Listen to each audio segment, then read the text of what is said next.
Hello and welcome back to the channel. আশা করি সবাই ভালো আছো, সুস্থ আছো, অ্যাজ অলওয়েজ খুব খুব খুব আনন্দে আছো। তো ক্লাস 11 বাংলা ডাকাতের মা গল্পটার অর্ধেকটা আমি সম্পূর্ণ পড়ে বুঝিয়ে দিয়েছিলাম। যারা দেখোনি দেখে নাও, জাস্ট কালকের ভিডিওতে এটা আছে।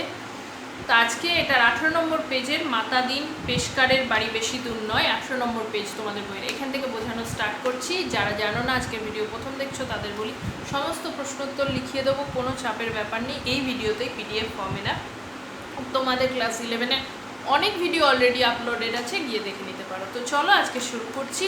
আগের দিন আমরা দেখেছিলাম সৌখীর মা ঘুম থেকে উঠে রাত দুটোয় বেরোলো মাতাদিনের বাড়ি। তো যারা দেখোনি প্লিজ আগেরটা দেখে এসো, নাহলে এটা কন্টিনিউয়েশন চলছে, তো অর্ধেক গল্প থেকে কিছু বুঝবে না।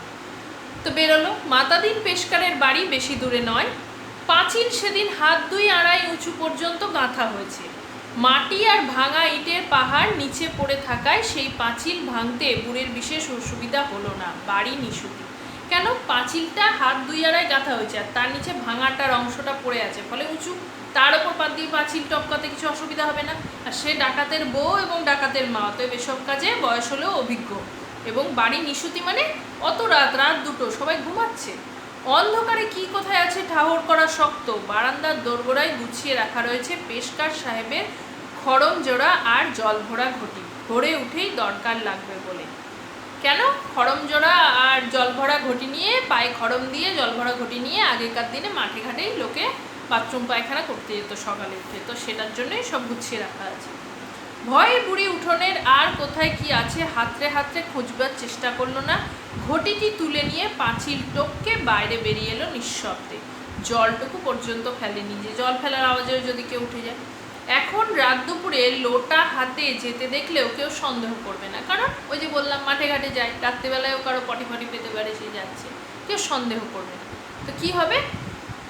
তো ওই ঘটি মানে পিতল বা কাঁসার ঘটি হতো, সেটা বিক্রি করলেও তো টাকা আসবে, এই জন্যই নিয়েছে। এদেশে লোটা বিনা সংসার চলে না, কারণ এদেশে ভারতবর্ষের গ্রামীণ সমাজে এখনও একটা বিশাল সংখ্যক মানুষ, গ্রাম্য মানুষ, মাঠে ঘাটে গিয়ে তাদের মানে এই প্রাত্যহিক কর্ম বা বাথরুম পায়খানার কাজটা সারে। দিনে বার কয়েক লোটা না মাজলে মাতাদিন পেশকারের হাত নিষ্পিস করে, সেই জন্য হুলুস্থুল পড়ে গেল তার বাড়িতে সকালবেলায়। উঠেই লোটা পাচ্ছে না। খোকার মা নাকে কেঁদে স্বামীকে মনে করিয়ে দিলেন যে লোটা হলো বাড়ির লক্ষ্মী, এখনই আর একটা কিনে আনা দরকার বাড়ির লক্ষ্মীশ্রী ফিরিয়ে আনতে হলে। কর্তার মেজাজ তখন তিরিক্ষি হয়ে আছে চোরের উপর রাগে। বাজে বক বক করো না, তোমাদের তো কেবল এই আইনের ধারায় স্পষ্ট লেখা আছে চুরির খবর পুলিশকে না দিলে জেল পর্যন্ত হতে পারে, সে খবর রাখো। আইনচঞ্চু মাতাদিন আরও অনেক ঝাঁঝালো কথা খোকার মাকে শোনাতে শোনাতে বাড়ি থেকে বার হয়ে গেলেন থানায় খবর দেবার জন্য যে চুরি গেছে। ফিরতি মুখে তিনি এলেন বাসনের দোকানে, নানা রকম ঘটি দেখালো দোকানদার, কিন্তু পছন্দসই কিছুতেই পাওয়া গেল না।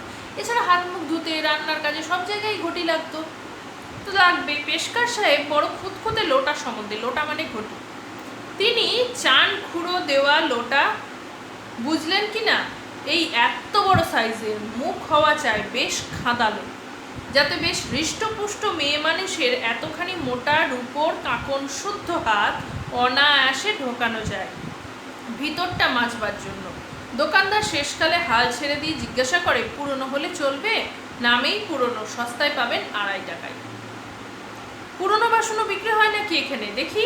ঘটি দেখেই তার খটকা লাগলো। পকেট থেকে চশমা জোড়া বার করে নাকের ডগায় বসালেন। খুঁড়োর নিচে ঠিক সেই তারা আঁকা, আর সন্দেহ নেই, মানে তার ঘটিটাই ডাকাতের মা চুরি করে ওই দোকানে বিক্রি করেছে, দোকানদার আবার সেটাই ওকে বিক্রি করতে যাচ্ছে। মাতাদিন পেশকার আইনের ধারা ভুলে গিয়ে দোকানদারের টুটি চিপে ধরলো। বল, এই লোটা কোত্থেকে ফেলি? দিনে করিস দোকানদারি আর রাতে বার হস শীতকাঠি মারতে, মানে তুই চুরি করে এনে বিক্রি করছিস। একেবারে হই হই রই রই কাণ্ড, দোকানে লোক জড়ো হয়ে গেল। দোকানদার বলে যে সে কিনেছে এই ঘটি নগদ 14 আনা পয়সা গুনে সখীর মায়ের কাছ থেকে, এই কিছুক্ষণ মাত্র আগে। 14 আনায় এই ঘটি পাওয়া যায়? চোরাই মাল জেনেই কিনেছিস? চোরাই মাল রাখবার ফৌজিদারি ধারা জানিস? মানে ও তো খালি পুলিশ জেল মামলার ভয় দেখাচ্ছে। পেশকার সাহেব থানায় পাঠিয়ে দিলেন একজন ছোকরাকে, দারোগাকে ডেকে আনবার জন্য। চোর ধরা পড়বার আগে দারোগা সাহেবের কাজে আর ঢিলেমি নেই। তখনই সাইকেলে এসে হাজির। সব ব্যাপার শুনে তিনি সদল বলে সৌখীর বাড়ি গিয়ে ঠেলে উঠলেন। সৌখীর মা আলুর তরকারি চড়িয়েছে উনুনে, ছেলে তখনও ওঠেনি বিছানা ছেড়ে। তাহলে বেচারার অবস্থা ভাবো, সে ওই ঘটিটা বিক্রি করে আলু কিনে এনেছে। কেন? আমরা আগের দিন জেনেছি সৌখী আলুর চচ্চড়ি খেতে ভালোবাসে। সৌখী তখনও ঘুমোচ্ছে, জেল খাটা শরীর, হাজার ভালো থাক, জেলে ছিল তো, ঘুমোচ্ছে। অনেক কাল জেলে ঘড়ি ধরে সকাল সকাল উঠতে হয়েছে, কারণ ওখানে তো আরামে থাকা যায় না, ঘড়ি ধরে উঠতে হয়, সব কাজ করতে হয়, খাওয়া স্নান সব টাইমে। তো এখানে আরামসে নতুন পাওয়া স্বাধীনতা উপভোগ করবার জন্য সখী মনে মনে ঠিক করেছে যে বেলা 12টার আগে সে কিছুতেই আজ বিছানা ছেড়ে উঠবে না। দারোগা পুলিশ দেখে বুড়ির বুক কেঁপে ওঠে। পুলিশ দেখে ভয় পাবার লোক সে নয়।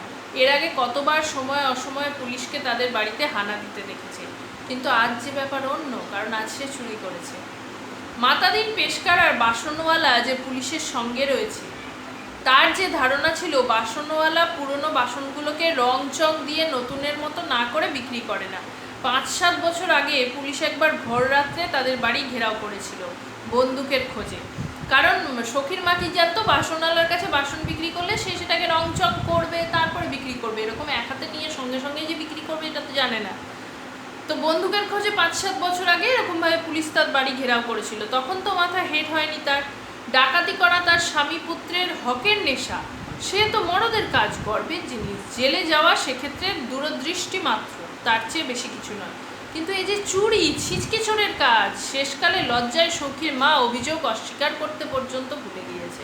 মানে তার খুব লজ্জা হয়েছে। দারোগা সাহেব জিজ্ঞেস করলেন তাকে, তুই এই লোটা আজ বাজারে বাসনের দোকানে 14 আনায় বিক্রি করেছিস? কোনো জবাব বেরোলো না বুড়ির মুখ দিয়ে, শুধু একবার ছেলের দিকে তাকিয়ে সে মাথা হেঁট করে নিল। এতক্ষণে বোঝে সৌখী ব্যাপারটা। সৌখী এবার পুরো ব্যাপারটা বুঝলো। 14 আনা পয়সার জন্য মা শেষকালে একটা ঘটি চুরি করলো। কেন মা তাকে বলল না?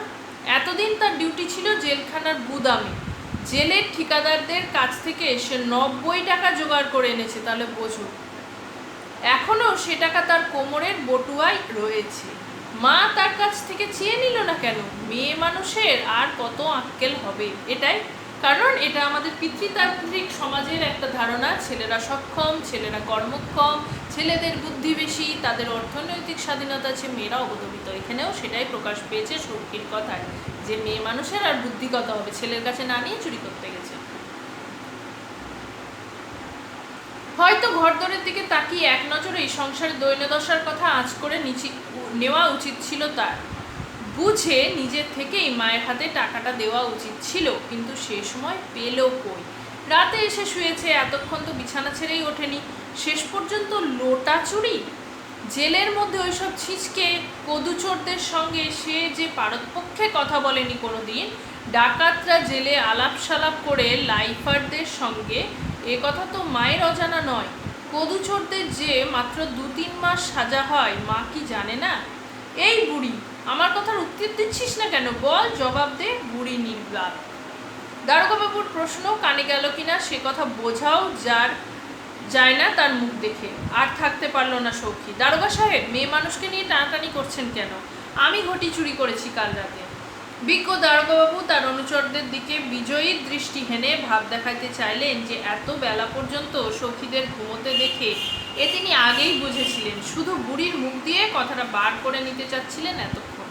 কারণ সখী জানে 3-4 মাসের জেল হবে, যাব, চলে আসবো।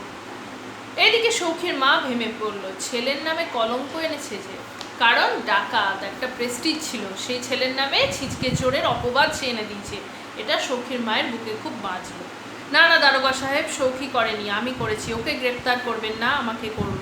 ও কিছু জানে না, ও যে ঘুমোচ্ছিল, ওকে ছেড়ে দিন দারোগা সাহেব। এখনো যে বউ ছেলের সঙ্গে দেখা হয়নি ওর। এবার মাতৃহৃদয়, যেটা নিয়ে বলা শুরু করেছিলাম, মাতৃহৃদয়ের মনস্তত্ত্ব। এতক্ষণ মায়ের লজ্জা হচ্ছিল ছেলেকে কিভাবে খেতে দেবে। তারপর যখন চুরি করেছে তখন নিজের মনে কুণ্ঠা হচ্ছিল যে তার বর এত বড় ডাকাত, ছেলে ডাকাত, সেটা। এবার ছেলের যখন হলো, একে তো ছেলের ওপর সম্মান যে এত বড় ডাকাত, তার চুরি, তারপরে কষ্ট হলো। সবে 5 বছর জেল খেটে এলো, নিজের বউ ছেলের মুখ দেখেনি, বাড়িতে তৃষ্ণায়নি, আবার জেলে যাবে। মা বিহ্বল হয়ে উঠেছে, না, ওকে নিয়ে যাবেন না। দারোগাবাবুর পায়ের ওপর মাথা কুঁচছে বুড়ি। কিন্তু তিনি বাসনওয়ালা কিংবা ওই বুড়িটাকে নিয়ে মাথা ঘামাতে চান না, তার দরকার আসল অপরাধী। দারোগা নিজের কর্তৃত্ব দেখাবে যে আমি কত একটা বড় কাজ করলাম। সৌখী যাবার সময় কোমর থেকে বটুয়াটা বার করে রেখে দিয়ে গেল খাটিয়ার ওপর, যেখানে 90 টাকা ছিল। মা তখনও মেঝেতে পড়ে ডুকরে ডুকরে কাঁদছে। উনুনে চড়ানো আলুর তরকারির পোড়া গন্ধ সারা পাড়ায় ছড়িয়ে পড়েছে।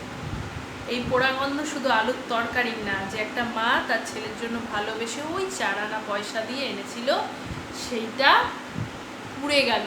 এই আলু পোড়ার সাথে তার সমস্ত ভালো লাগা, ছেলের প্রতি আশা আকাঙ্ক্ষা, সেই আত্মসম্মান, সমস্ত কিছু যেন সেই ব্যঞ্জনা হয়ে আলুর সাথে পুড়তে লাগলো, তাই না? তাই প্রথমেই বলেছিলাম মাতৃহৃদয়। সতীনাথ ভাদুড়ির লেখার একটা বৈশিষ্ট্য, তার জীবনীটাও বলবো, জেলে তার জীবন কেটেছে অনেক সময়। তার মায়ের সাথে তার এই যে একটা খুব করুণ গল্প আছে, এটা আমি পরে বলবো তোমাদের। তো সেই জন্য তার বিভিন্ন লেখায় মাতৃহৃদয়ের করুণতা বারবার ফিরে এসছে, এখানেও তাই। তো আশা করি বুঝতে কোনো অসুবিধা হয়নি। নেক্সট দিন থেকে এটা প্রশ্নোত্তর লেখা শুরু করব। ভালো থেকো, আর কেমন লাগছে অবশ্যই জানিও। যদি ভিডিওগুলো ভালো লাগে প্লিজ চ্যানেলটাকে লাইক শেয়ার সাবস্ক্রাইব করো। বারবার বলি, এখনও বলবো, আমার কোনো প্রশ্নোত্তর পিডিএফ ফর্মে থাকে না, আমি এরকম ব্লগের মাধ্যমেই লেখাই। তো প্লিজ চ্যানেলটাকে ফলো করতে থাকো। ওকে, টাটা।